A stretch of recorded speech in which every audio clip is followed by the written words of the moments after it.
জুলাই নিয়ে কথা বলেন, জুলাই যোদ্ধা ইত্যাদি ইত্যাদি, যে শুধু ওনারাই করেছে। আরে ভাই, জুলাইয়ের মধ্যে আমিও তো ছিলাম।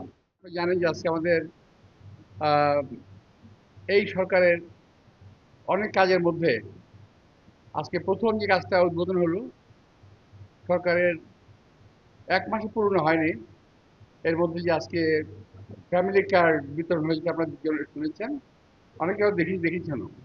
এটা আমি মনে করি সরকারের একটা ভালো কাজের, কিংবা আমাদের যে 31 দফা অঙ্গীকার ছিল, সেটা একটা প্রথম অন্যান্য দফাগুলোকে পরিপালন করার প্রথম পদক্ষেপ আজকে আমাদের প্রধানমন্ত্রী নিয়েছেন। তাকে আমি ধন্যবাদ জানাচ্ছি আপনাদের সকলের মাধ্যমে। এরপরে আসবে কৃষক কার্ড সহ আর অনেক কিছু আসবে। কিন্তু এরই মধ্যে বহু লোক বহু সমালোচনা করছে এই সরকারের। ভাবতে এরকম যে এই সরকার 1000 বছর ক্ষমতায় আছে, সরকার ক্ষমতায় আছে মাত্র কয়েকটা দিন। 17 বছর ছিল অন্য একটা দল, এইটা ভুলে গেলে চলবে না তো।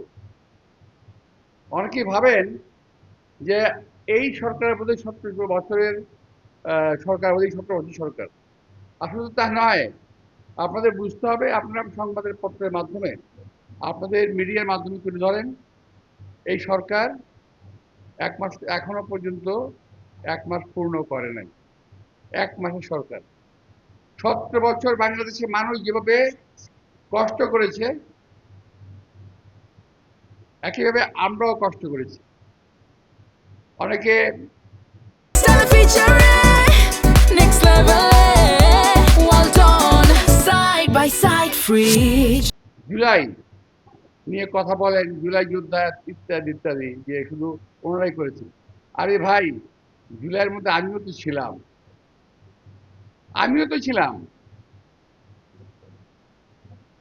আমরা কথাটা বলি না।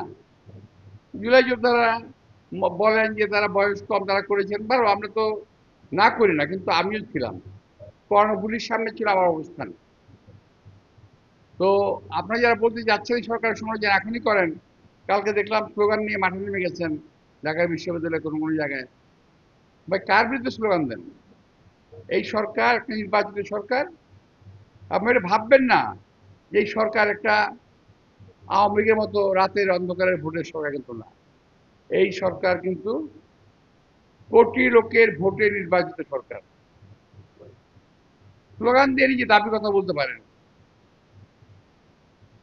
এছাড়াও দাবির কথা জানানোর একটা একটা সিস্টেম আছে, সিস্টেম আসতে পারেন।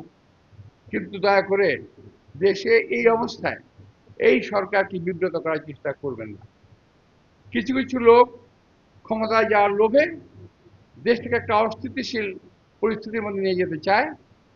আমরা আহ্বান জানাবো, এই রমজান মাসে আপনারা দয়া করে ওই অস্থিতির পরিস্থিতি করার চেষ্টা করবেন না।